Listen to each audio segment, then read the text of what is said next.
Today, we're going to show you how to patch a tire and a tube. Now, one thing you have to keep in mind is that when you patch a tire or a tube, it is a temporary fix. And as soon as you can, you should put a new tire if you patch the old tire, or put a new inner tube if you patch the old inner tube. Now, to patch an inner tube, the first thing you need to do is figure out where's the leak. To do that, put air in it. Now you can see right there's the hole. Now as this tube is losing air, that hole is closing up. And when this tube is pretty much flat, that hole is going to close up to the point that you're not going to be able to see it. So what I like to do is put air, and while the air is in there, get a pen and I put two lines.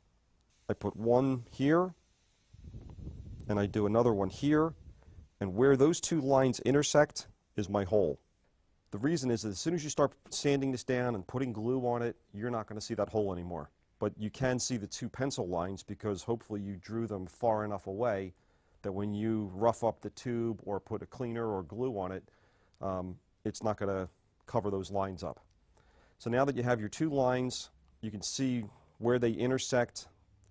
What I like to do next, and mind you, this is probably the best way that you could patch it, but if you're on the road, you may not have everything here to do what I'm doing, but at the very least, you're going to have a patch kit and a pump and tire tools. But at this point, what I like to do is get some White Lightning Clean Streak and spray a little bit on a rag and use it as a cleaner and just clean off the area without hitting those two lines that you drew. The reason you do that, when tubes are molded, they put release agents so that when the mold opens up, the tube pops out easily when it's manufactured. The release agent is still on this tube, and if it makes the tube release from the mold, it's going to prevent a patch from sticking as well as it could stick. So put a little bit of cleaner, and that'll take off some of that release agent. Next, you're going to need a patch kit.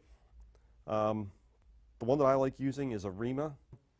The reason I like to use a Rema patch kit is because the patches that are in here are what's known as a tapered patch. The reason I like Rema patch kits is the patches are made from two different rubbers that are laminated together, and you can see like an orange outer portion of the patch and a black inner. This patch has an edge that tapers, so all the way around the outside it is paper thin, and as you get more towards the center it gets thicker. That's important because if you use a patch that's the same thickness all the way around, every time your wheel rotates it's going to thump, so you don't want to do that. So you're going to use a nice tapered patch. When you open up the patch kit, you're going to notice there's a little piece of sandpaper in there. And what you're going to do with that sandpaper is you're going to lightly rough up your inner tube. All right, and you can see where the two lines are, so that means the hole is somewhere about right there at the corner of the paper. So you're going to just get your sandpaper and just rough it up a little bit.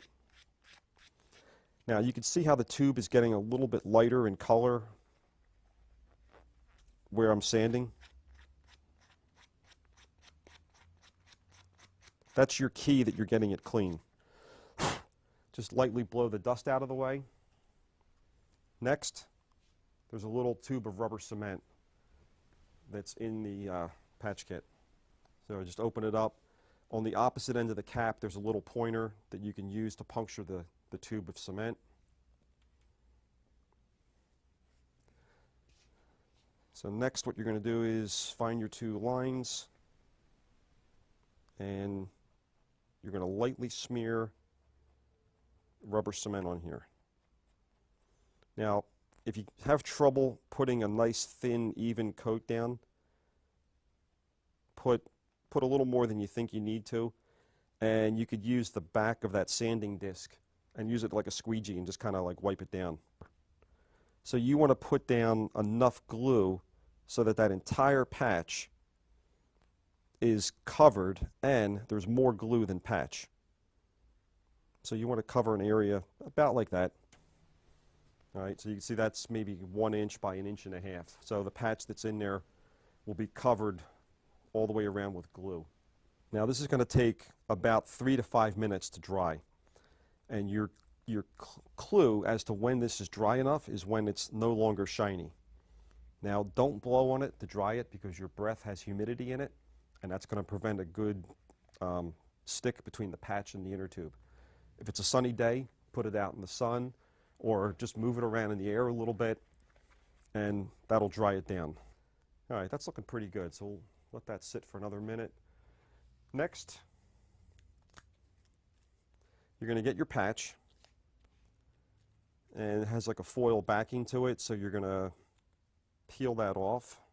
So starting in a corner, if you just bend back a little bit, grab the plastic, grab the foil, and you're going to peel the two apart.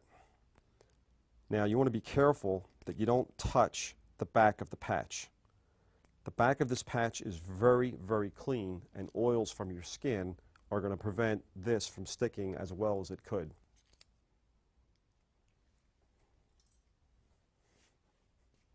Okay, next. You can see your two lines, you can see where they intersect. You want that point to line up with the middle of this patch. So you're going to pop that down. Once it's in place, with your thumb and forefinger, you kind of want to squeeze it, and you kind of just want to like push it around a little bit and manipulate it. Do that for about a minute, you know, making sure that you're pushing down evenly all the way around. Don't want any part of the patch to feel left out. Okay, so once you've done that, you can peel the clear plastic part off.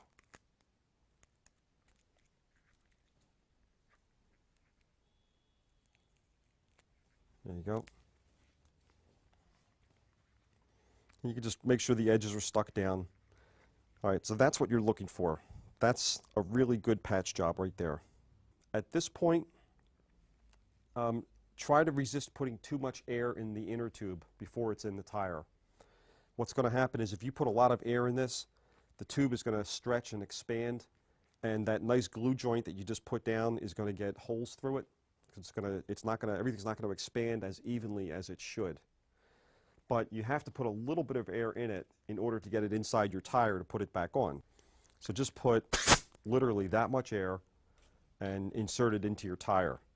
Once this tube is in the tire and you pump it up fully, the air pressure inside this tube is going to push the tube against the tire.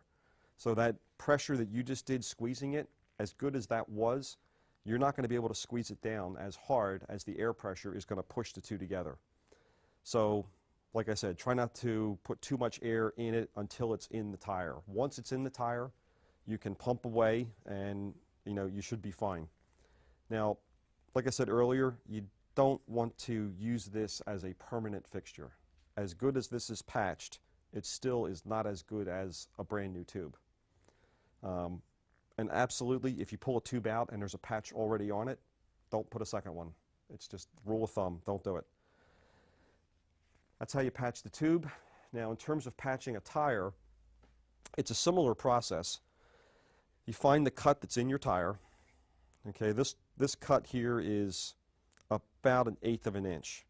The rule of thumb is that if you can look inside the hole when you're pushing from the inside with your fingers, if it opens up, then you probably are going to want to put a patch on it. To patch a tire, 2 ways you can do it. If you have your clean streak, which most people don't carry on a bike ride, but if you have it, spray a little bit inside the tire and get a rag and wipe it out. When this tire was made, they used the same release agent inside here so that it didn't stick to the mold. And then you're going to get something like this, which is a tire boot, they call it. It has an adhesive backing, you peel it off, stick it up inside your tire, and you're good to go. Now this is a thin film for the same reason that your patch has a tapered edge, so that as it rides around, you're not going to feel that thumping.